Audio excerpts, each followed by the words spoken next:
J'aimerais réfléchir un instant sur l'expérience que nos six baptisés ont vécue et qu'est-ce qui fait qu'un jour, des hommes et des femmes avec des destins, avec des trajectoires de vie totalement différentes, se retrouvent dans une église comme la nôtre à témoigner, à confesser leur appartenance à Jésus, ce que Jésus a fait dans leur vie. Qu'est-ce qui fait qu'un jour, quelqu'un se retrouve là et dit « Je veux laisser mon ancienne vie dans les eaux du baptême et je veux vivre en nouveauté de vie ». On va réfléchir ensemble, si vous me le permettez, quelques instants sur cette pensée que Dieu a déposée sur mon cœur. Et j'aimerais dire que nous avons tous entendu les témoignages de ce que Dieu fait concrètement dans la vie d'une personne. Et j'ai un peu réfléchi à ça, et la pensée qui m'est venue, c'est que, c'est le titre d'ailleurs que j'ai donné à ce partage que j'aimerais vous présenter. Vivre une expérience avec Dieu, ça change tout. Vivre une expérience avec Dieu.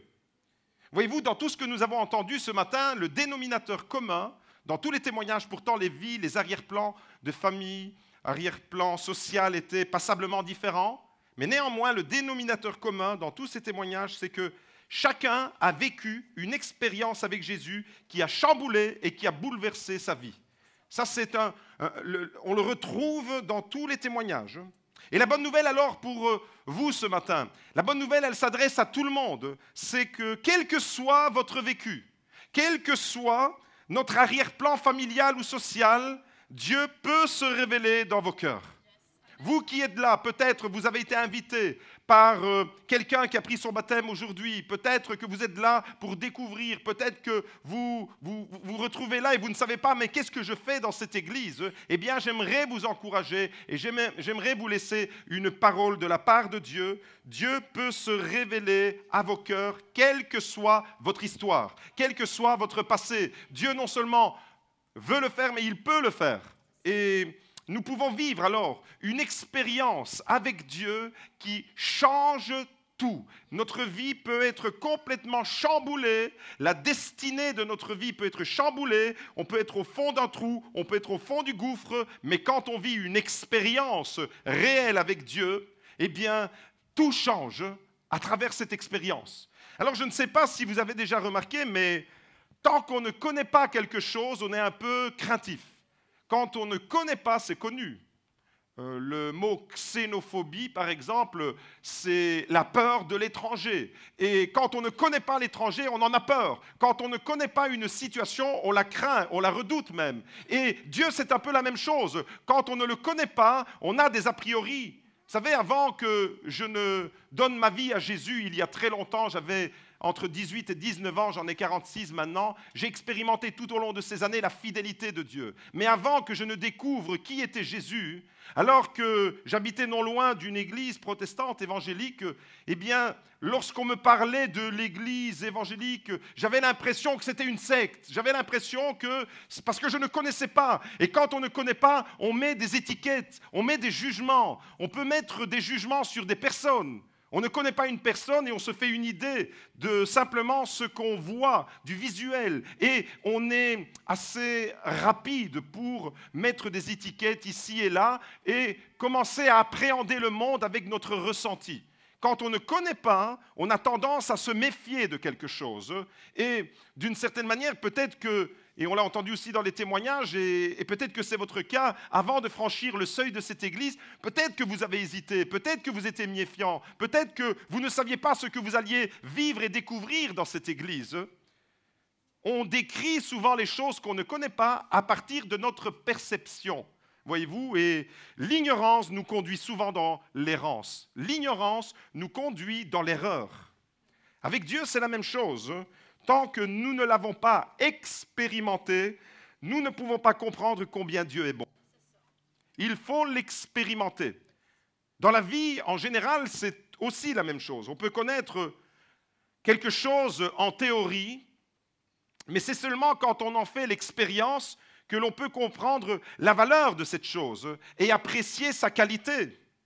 Par exemple, on peut vous dire que faire du ski, c'est vraiment bien. Faire de l'escalade, c'est bien. Faire de la plongée, c'est vraiment bien. Mais si vous ne l'avez jamais expérimenté, Vous ne pouvez pas comprendre, ça ne changera rien à votre sensation. Vous pouvez penser la sensation, vous pouvez projeter la sensation, vous pouvez voir à la télévision, vous pouvez voir les autres skier, vous pouvez voir les autres plonger en apnée, mais tant que vous n'avez pas vécu cette expérience, vous ne pouvez pas la comprendre réellement. On peut vous parler de quelque chose, si vous ne l'avez pas expérimenté, vous ne pouvez pas comprendre. On peut vous dire par exemple que dans un tel restaurant, on y mange bien. Mais si vous n'y allez pas et si vous ne goûtez pas les plats préparés, eh bien vous ne pouvez pas donner votre avis, vous ne pouvez pas savourer la nourriture uniquement parce que quelqu'un vous a dit on mange bien dans ce restaurant, on mange bien dans cette pizzeria. On peut vous dire qu'aller dans tel pays, c'est fantastique. Mais si vous n'y allez jamais, vous ne connaîtrez jamais la réalité, la beauté et le parfum, la saveur de ce pays. Voyez-vous, on peut connaître les choses virtuellement. Personnellement, je ne suis jamais allé en Afrique. J'aimerais y aller. Je ne suis jamais allé en Afrique. Et donc, la seule idée que je peux me faire de ce magnifique continent, c'est à travers la télévision et les témoignages des autres. C'est la seule idée que je peux me faire, voyez-vous. J'ai donc une connaissance de l'Afrique virtuelle. Je n'ai pas une connaissance de l'Afrique expérimentale. Je n'ai pas une connaissance de l'Afrique réelle. C'est du virtuel. C'est des reportages à la télévision, c'est des lectures dans des livres, dans des encyclopédies, c'est de la connaissance cognitive, mais ça ne change pas ma vie et ma perception réelle. Mais je suis sûr que le jour où je découvrirai le continent africain, ce merveilleux continent africain, en vrai, ce sera tout différent, ce sera fantastique. Ce ne sera plus du virtuel, ce sera du réel. Ce ne sera plus de la théorie, ce sera du vécu. Et j'en arrive alors à mon premier point. Ce matin, j'aimerais vous laisser ça. La vraie vie, ce n'est pas de la théorie, c'est de l'expérience. Et c'est ce que nous avons entendu aujourd'hui à travers les témoignages. Ce n'est pas une religion, ce n'est pas une série de dogmes qu'il faut croire, ce n'est pas un catéchisme qu'il faut répéter. C'est une expérience que l'on fait. Vous êtes vivant, vous sentez que vous êtes vivant quand vous faites des expériences. Et aujourd'hui, il y a 6 personnes qui ont expérimenté la puissance et la grandeur de Dieu. Voilà pourquoi elles se retrouvent aujourd'hui à témoigner devant vous et à proclamer que Jésus-Christ a bouleversé leur vie. Les amis, je tiens dans ma main une orange. Alors imaginez un instant que vous devez expliquer à quelqu'un le goût de cette orange. Vous devez expliquer à quelqu'un qui n'a jamais vu ni goûté une orange de sa vie. Alors, vous devez lui expliquer la saveur. Vous, vous appréciez ce fruit. Est-ce qu'il y a des amateurs d'oranges? Vous appréciez, vous savez. Voilà, je vous montre l'orange. Déjà, il y a les papilles gustatives qui commencent à fonctionner là. Hein, vous sentez, on approche tout doucement de l'heure du repas et donc vous dites, pourvu qu'il me la lance l'orange. Non, je ne suis pas un Gilles de Binge, rassurez-vous. Les amis, j'aimerais vous dire que si vous devez expliquer à quelqu'un le goût de cette orange, vous pouvez lui expliquer de maintes et maintes manières. Vous pouvez lui dire, par exemple, c'est un fruit. Mais ça ne lui donnera pas plus d'indications sur le goût de l'orange. Vous pouvez lui dire que c'est un fruit juteux. Ça lui fait une belle jambe, mais il ne saura toujours pas à quoi ressemble le goût de l'orange. Vous pouvez lui dire qu'il y a une pelure et qu'on doit manger l'intérieur. Quoique, on peut aussi manger l'extérieur, la pelure. Vous pouvez lui dire que le fruit, l'orange, est un fruit qui a une forme sphérique. Vous pouvez lui dire que, vous pouvez le décrire sous toutes ses formes. Vous pouvez lui expliquer même les vitamines qu'elle contient, cette orange. Vous pouvez lui dire que dans l'orange, il y a de la vitamine C. Et ça lui fait une belle jambe. Dites-moi un peu, quel est le goût de la vitamine C? On ne sait pas. Vous pouvez lui dire, la vitamine C renforce ton système immunitaire.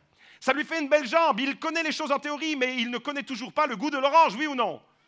Vous pouvez lui dire que la vitamine C, c'est un antioxydant.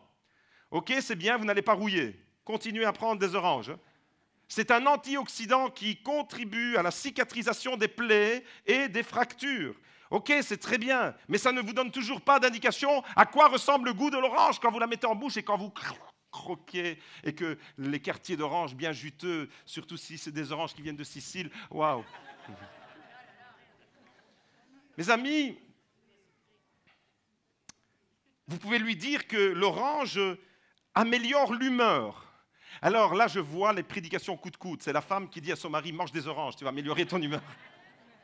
Vous pouvez lui dire, par exemple, que l'orange favorise la santé des cheveux, de la peau, des ongles.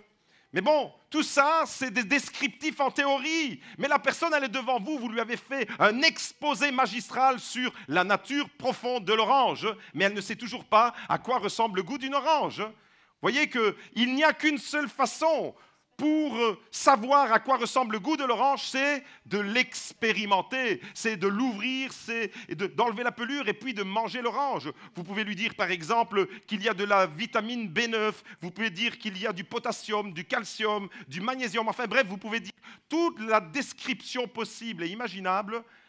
Tant que vous n'avez pas expérimenté l'orange, vous ne pouvez pas savoir à quoi ressemble le goût de ce fruit. Mes amis, vous pouvez même lui expliquer que dans votre bouche, ça a une sensation de sucré acide. Ça ne lui dira toujours pas à quoi ressemble l'orange. La seule façon de connaître la nature d'une chose, c'est de l'expérimenter. La seule façon de connaître cette orange, c'est de la manger. Faire l'expérience avec Dieu. Faire l'expérience avec Jésus-Christ, goûter et savourer, c'est la même chose. Peut-être que vous avez entendu parler de Dieu. Peut-être que vous avez baigné dans une éducation chrétienne. Peut-être qu'on vous a conduit au catéchisme, on vous a conduit dans telle ou telle église, peu importe la nature de l'église, et on vous a parlé. Peut-être à l'école, au cours de religion protestante ou en religion catholique, on vous a parlé de Dieu. Vous savez, dans la Bible, il y a un homme qui s'appelle Job. Lui aussi avait des idées préconçues sur Dieu. Pourtant, c'était un homme qui craignait Dieu. Et on peut craindre Dieu et ne pas encore l'avoir expérimenté comme il faut. C'est seulement à la fin de sa vie que cet homme va dire « Mon oreille avait entendu parler de toi, mais maintenant, mon œil te voit. » Vous savez, c'est après quoi? C'est après une expérience qui a été douloureuse pour lui, un chemin de souffrance, mais il a vu l'intervention de Dieu dans sa vie.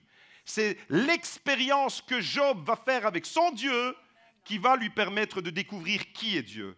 Et j'aimerais vous laisser cette parole du psaume 34 au verset 9. Il est écrit « Goûtez et voyez combien l'Éternel est bon. » Venez et goûtez, voir vous-même, viens et vois, viens voir comment ça se passe à l'église de Beaudour, viens voir comment ça se passe dans une autre église, peu importe, quelle que soit l'église, peu importe, pourvu que c'est le message de l'amour de Dieu, l'évangile de la gloire de Dieu qui est proclamé, viens et vois, fais toi-même ton expérience.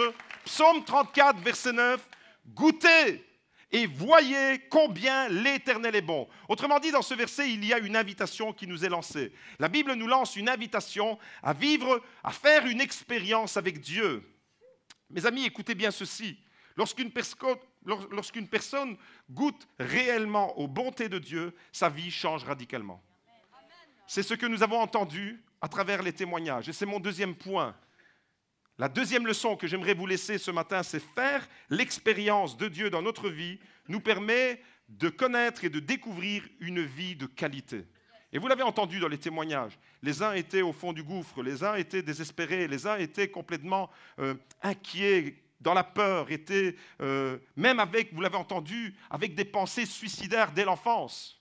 Mais lorsque vous vivez une expérience avec Jésus, non pas lorsque vous entendez parler de lui seulement, mais lorsque vous vivez une expérience personnelle avec Jésus, la vie, votre qualité de vie augmente. Cette expérience que vous allez vivre avec Dieu ne va pas vous laisser telle qu'elle. Une expérience, lorsque vous passez entre les mains de Dieu, vous changez. Il change radicalement notre vie. Quand on ne connaît pas Dieu, on peut imaginer de tas de choses sur lui. On peut l'imaginer sévère. Vous savez, on a tous des projections mentales abstraites. On imagine Dieu d'une certaine façon. Et votre vie, elle va se déployer en fonction de l'image, votre vie chrétienne va se déployer en fonction de l'image que vous avez de Dieu. Par exemple, si vous avez une perception d'un Dieu sévère, d'un Dieu impitoyable, d'un Dieu qui est à l'affût de la moindre erreur pour vous tomber dessus et vous fracasser, eh bien, vous allez vivre toujours avec la peur au ventre, vous allez avoir une vie de qualité amoindrie. Pourquoi? Parce que vous aurez une perception de Dieu, d'un Dieu sévère, d'un Dieu père fouettard, d'un Dieu qui est à l'affût pour vous punir. Par contre, lorsqu'on vit une expérience réelle avec Dieu, avec le Dieu de la Bible, quand on vit une vraie expérience, quand on réalise vraiment qui est Jésus, parce que c'est avec lui qu'on vit cette expérience, on découvre un Dieu d'amour. On découvre un Dieu vivant, un Dieu tout-puissant, un Dieu agissant, un Dieu passionnant, un Dieu guérissant, un Dieu accueillant, un Dieu bénissant. Tous ces paramètres-là sont pour les enfants de Dieu. Quand tu vis une expérience avec Dieu, tu plonges dans la réalité de Dieu. Les paramètres de votre vie changent quand vous expérimentez la grandeur de Dieu. Ce sont les paramètres de votre vie qui changent. Les paramètres de votre vie changent quand vous passez de la théorie à l'expérience. On peut connaître plein de choses sur Dieu et ne pas le connaître lui. On peut connaître la théologie sur le bout des doigts et ne jamais avoir expérimenté le cœur du Père. Voyez-vous, il y a une différence entre connaître intellectuellement et vivre une expérience qui chamboule, qui bouleverse. Cette expérience, la Bible l'appelle, c'est l'expérience la plus importante qu'un homme puisse faire sur terre, la nouvelle naissance. C'est cette rencontre personnelle avec Jésus qui va complètement orienter autrement la trajectoire de votre vie. Mes amis, ce matin, j'aimerais vous dire que Jésus n'est pas une théorie, Jésus n'est pas une religion, Jésus est une personne réelle qui doit être expérimentée, avec laquelle tu peux toi aussi faire une expérience. Aujourd'hui, avec Jésus, celui qui est dans la détresse, et probablement qu'il y en a au milieu de nous ce matin, celui qui est dans la détresse peut expérimenter la puissance d'un Dieu qui relève. Celui qui est dans la détresse, s'il fait cette expérience avec Jésus, sera relevé, je le crois, je le proclame sur votre vie. Le psaume 34, verset 19 nous dit que l'Éternel est près de ceux qui ont le cœur brisé et il sauve ceux qui ont l'esprit dans l'abattement. Bien souvent, nous avons encore une mauvaise perception quand nous sommes au fond du gouffre, quand nous sommes épuisés, fatigués, que nous n'allons pas bien, nous avons l'impression que Dieu nous a oubliés, que Dieu nous a abandonnés. En réalité, c'est tout à fait le contraire. La Bible dit que l'Éternel est près de ceux qui ont l'esprit dans l'abattement. C'est le contraire qui est vrai. C'est quand vous êtes au plus mal que Dieu se fait le plus proche. Et il vient vous rejoindre là, dans vos détresses. Celui qui fait une expérience profonde avec Jésus, quand il est dans la détresse, il est secouru. Dieu le relève. Et Dieu veut relever encore des vies ce matin.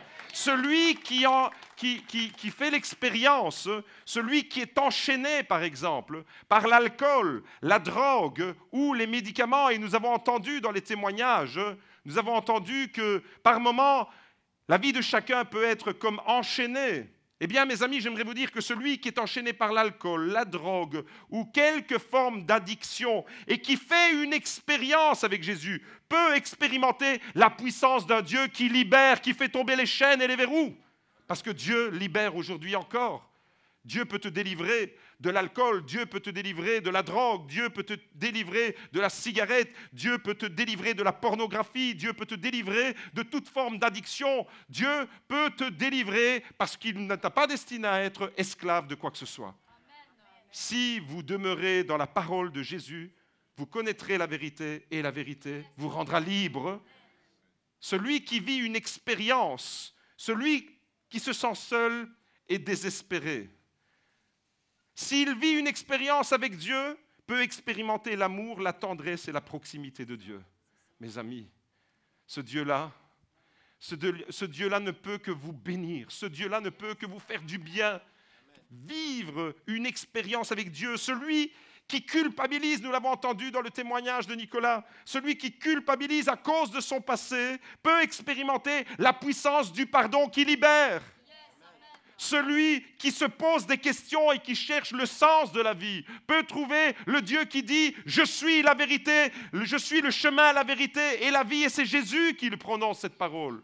Mes amis, celui qui vit une expérience avec Dieu, quelle que soit la nature, avec Jésus, toutes ces choses sont possibles. Et c'est ça qui est merveilleux. Ce n'est pas une théorie, ce n'est pas une religion. Les gens qui ont témoigné aujourd'hui, qui sont passés par les eaux du baptême, n'ont pas changé de religion. Elles ont rencontré réellement à travers une expérience personnelle et individuelle parce que c'est une expérience que chacun doit faire pour lui-même. Nous l'avons entendu, Annick a parlé de l'expérience que son fils Vincent avait faite. L'expérience de Vincent a interpellée, elle, mais elle aussi a vécu son expérience. Et peut-être que tu es interpellé par l'expérience de quelqu'un d'autre, mais Dieu te dit, je veux vivre une expérience avec toi ce matin. Je veux vivre une expérience pour te relever. Je veux vivre une expérience pour me révéler à toi. Je veux me faire connaître à toi. Mes amis, toutes ces choses sont possibles avec Jésus. Le relèvement est possible pour celui qui est par terre. S'il y a des personnes qui sont par terre, le relèvement est possible, la libération est possible, le pardon est possible. La grâce de Dieu est possible. L'amour véritable est possible. Mes amis, la vérité est possible. Dans un monde rempli de mensonges et de haine, l'amour est possible. La vérité est possible. Dans un monde qui est ravagé par le péché, la sainteté est possible. Tu peux vivre une vie droite, même si autour de toi, c'est complètement dégradé, comme Noé était un homme droit au milieu d'une génération corrompue. Oui, avec Jésus, quand tu vis une expérience, la nature même de ton existence change. La consolation pour ceux qui sont affligés est possible aujourd'hui. À travers une expérience, une vie de qualité est possible. Je le déclare ce matin pour chacun. Une vie de qualité est possible. Le péché, voyez-vous, prend ce qui est merveilleux et le détruit. Mais Dieu, lui, prend ce qui est détruit et le rend merveilleux. Alléluia. Si tu es venu dans cette église détruite, si tu es venu ravagé, eh bien Dieu va prendre les morceaux de ta vie et il va en faire quelque chose de merveilleux. Par contre, si tu es merveilleux et que tu t'enfonces dans le péché de ce qui était merveilleux à la base va faire quelque chose de désastreux. Le péché, oui, détruit ce qui est merveilleux, mais Dieu, il reconstruit ce qui est détruit et le rend merveilleux. Vous comprenez alors pourquoi le psalmiste dit « Goûtez ». Faites l'expérience, venez et voyez combien l'Éternel est bon. Le psalmiste est en train de dire, mais c'est tellement bon d'expérimenter ce Dieu-là, pas seulement de le connaître en théorie, mais de vivre une expérience. Voyez-vous, par moments, la vie peut être tellement dure, hein, tellement les chemins que nous prenons peuvent être des chemins d'épreuves, de larmes, de souffrances, de solitude, d'angoisse même. Hein. On a l'impression que notre vie peut être une terre aride, un désert dans lequel on s'engouffre et on ne sait pas si on va en sortir vivant. Et par moments, notre vie, elle peut être comme ça, tellement compliquée qu'on a vraiment l'impression d'être comme un bois sec, un bois mort, voyez-vous. Mais quand on expérimente l'amour et la puissance de Dieu, on sort de l'hiver pour entrer dans le printemps. Alléluia. On sort de l'hiver. On sort de la mort pour entrer dans la vie. Ça, c'est quand on fait l'expérience avec Jésus. Jésus donne la vie en abondance, une vie de qualité. Avec Jésus, mes amis, les paramètres sont changés, l'abondance est activée. Alléluia. Et c'est mon dernier point, je termine avec ça. Celui qui expérimente Dieu, il entre dans une nouvelle saison. Il y a quelques semaines, Marilyn m'a offert une plante, un figuier. Et elle est venue à l'église avec le figuier et elle me l'a fait, elle m'a dit, j'ai entendu que tu aimais les figuiers et j'en ai un pour toi. Alors quand elle a amené ce figuier à l'église, c'était pour me planter dans mon jardin, ça ressemblait à un bois mort, ça ressemblait à une baguette qu'on avait mis dans la terre et je regarde ce figuier, je me dis, mais il ne ressemble pas à grand-chose. Alors, je ne l'ai pas ramené tout de suite à la maison. Je l'ai laissé ici traîner dans les couloirs de l'église. Il était tantôt à gauche, tantôt à droite. Et ça avait l'impression d'être une baguette qu'on avait mis dans la terre, une baguette qui ne ressemblait pas à grand-chose. On avait l'impression que c'était un bois mort, un bois sec, aride. Alors, plusieurs semaines se sont écoulées. Et jeudi dernier, en sortant de la réunion de prière, de la réunion de l'intercession, comme tous les jeudis, je l'ai remarqué, ce figuier, autrement. Je l'ai remarqué fleuri, comme vous le voyez aujourd'hui. Regardez les belles fleurs qu'il a, les belles feuilles. J'ai remarqué ce figuier fleuri et j'étais avec Karl et quelques autres frères et sœurs. Et mon frère Karl, qui est présent aujourd'hui, me dit « on dirait que dans l'église, c'est le printemps ». Je me suis retourné directement vers Karl et je lui ai dit, je prends cette parole comme une parole prophétique pour l'Église. Dans l'Église, c'est le printemps. Dans l'Église, il y a de la vie. Voyez-vous, si vous sortez de l'autre côté, dans le vieux bâtiment, du côté de la petite cour, vous allez remarquer qu'il y a 2 grands figuiers qu'un frère bien-aimé qui est auprès du Seigneur, Marcello, avait plantés de ses propres mains. Mais aujourd'hui, c'est l'hiver dehors. Et si vous allez devant ces figuiers-là, on a l'impression qu'ils sont morts. Par contre, le figuier ici, si vous regardez attentivement, il a des belles feuilles bien vertes et il a même 2 petites figues qui sont en train de se développer. Alléluia, il y a du fruit. Eh bien, je déclare pour notre Église, la saison du printemps est ouverte. La vie en abondance. À l'intérieur de l'Église, il y a de la vie. Je l'avais oublié. Et si je l'avais mis dans la terre, il serait toujours dans l'hiver. Eh bien, j'aimerais prendre cette image de ce figuier, comment faire il y a quelques semaines, dire que ce figuier, ça peut être ta vie. Quand tu es arrivé dans cette église, tu étais peut-être sec, mort, comme un bois, comme un figuier qui ne ressemblait à rien. Mais planté dans la maison de l'Éternel, tu vas porter du fruit. Si tu demeures dans la parole de Dieu, ta vie sera abondante. Et j'aimerais alors terminer en disant, oui, le printemps est dans l'église. Oui, la vie est dans l'église. Les fruits peuvent se développer dans l'église. Là où la parole de Dieu est proclamée, la vie peut jaillir. Alléluia. Est-ce qu'on peut tous ensemble acclamer le roi des rois? Vous saisissez l'image? À l'extérieur, le même figuier, il est mort. Il a une image de mort. À l'intérieur, il est vivant, il est verdoyant et il porte du fruit. Tu vas porter du fruit. Si tu vis une expérience comme nos bien-aimés, lorsqu'ils ont franchi les portes de cette église, ils sont tous arrivés en morceaux. Certains étaient au bout du rouleau, certains étaient dans la tourmente, certains étaient dans l'angoisse, d'autres étaient complètement explosés, leur vie était morcelée. Mais en franchissant le seuil de cette maison, ils ont été touchés par le Saint-Esprit, parole de Dieu, une expérience vécue, une parole, une prière, une louange, un message, un enseignement, une prédication a touché leur cœur, une expérience a pu naître et leur vie a été complètement métamorphosée. De la chenille qu'ils étaient, ils sont devenus de beaux papillons. Est-ce que vous pouvez vous lever? On va acclamer ensemble, le Seigneur va se lever et on va demander à Dieu que le printemps de Dieu vienne dans nos cœurs aujourd'hui. Vous êtes tous des beaux figuiers verdoyants si vous demeurez dans la parole de Dieu. J'aimerais lancer un appel ce matin et j'aimerais demander à ceux et celles qui voudraient vivre cette expérience avec Jésus de lever tout simplement la main et nous allons prier ensemble. Nous allons prier ensemble. Nous allons chercher la face de Dieu et nous allons bénir le Seigneur. Combien de personnes ce matin voudraient dire « Je veux vivre cette expérience avec Jésus et je veux être ce figuier, je veux être cet arbre qui porte du fruit, je veux être celui qui ne reste pas dans la mort de l'hiver mais qui entre dans le printemps, dans la nouvelle saison. » Levez les mains, on va fermer les yeux et on va prier simplement. Si tu veux donner ta vie à Jésus ce matin, est-ce que tu veux donner ta vie à Jésus ce matin? Est-ce qu'il y a des mains qui se lèvent et qui disent « Oui, je veux donner ma vie à Jésus ce matin ».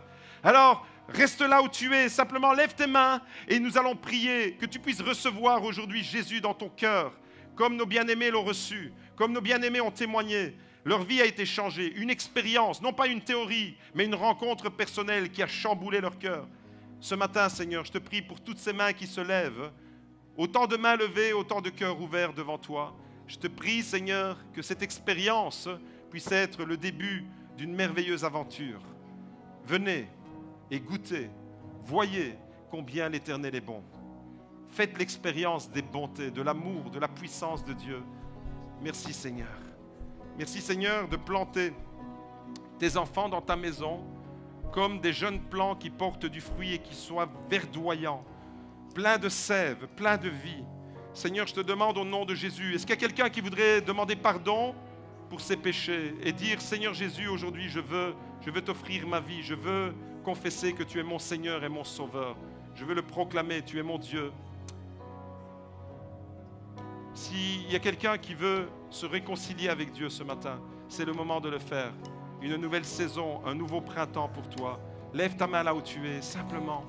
On ne va pas faire un appel maintenant, mais simplement là où tu es, le Seigneur te visite, le Seigneur te connaît, le Seigneur vient te rejoindre. Demande-lui, Seigneur, je veux vivre une expérience avec toi. Je ne veux pas te connaître en théorie. Je veux goûter comme cette orange et je veux m'approprier les bontés qui sont en toi. Seigneur Jésus, je t'ouvre mon cœur. Fais cette prière avec moi ce matin. Seigneur Jésus, je t'ouvre mon cœur afin que tu viennes et que tu bouleverses ma vie. À toi, Jésus, soit la louange et la gloire. Amen. Voici l'aurore, l'aube d'un nouveau jour. Pour toi,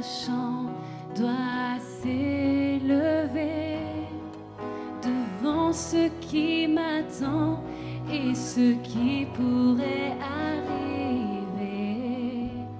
Alléluia. Qu'à la fin du jour, je te chante encore. Bénis Dieu, oh mon âme, oh mon âme, rends gloire à son saint nom.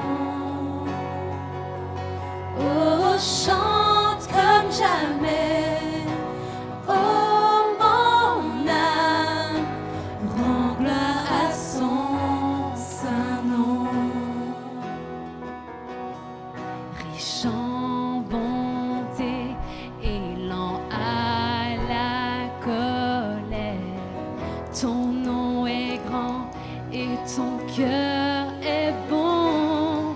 Je ne cesserai de chanter tes bontés. Oh, j'ai des milliers de raisons pour louer. Ensemble. Bénis Dieu, oh mon âme, oh mon âme, rends gloire à son saint nom. Oh, chante comme jamais, oh mon âme, rends gloire à son saint nom. Bénis Dieu, oh mon âme, rends gloire à son saint nom. Oh, chante comme jamais, oh mon âme, rends gloire à son saint nom. Un jour viendra, je n'aurai plus de force. Mon heure venue, la fin sonnera. Pourtant mon âme chantera tes louanges. Pendant des milliers d'années, oui, sans fin. Chantons. Bénis Dieu, oh mon âme, rends gloire à son saint nom. Oh, chante comme jamais, oh mon âme, rends gloire à son saint nom. Bénis Dieu, oh mon âme, rends gloire à son saint nom. Oh, chante comme jamais, oh mon âme, rends gloire à son saint nom. Bénis Dieu, oh mon âme, rends gloire à son saint nom. Oh, chante comme jamais, oh mon âme, rends gloire à son saint nom. Bénis Dieu, oh mon âme, rends gloire à son saint nom. Chantez-le, oh chante comme jamais, oh chante.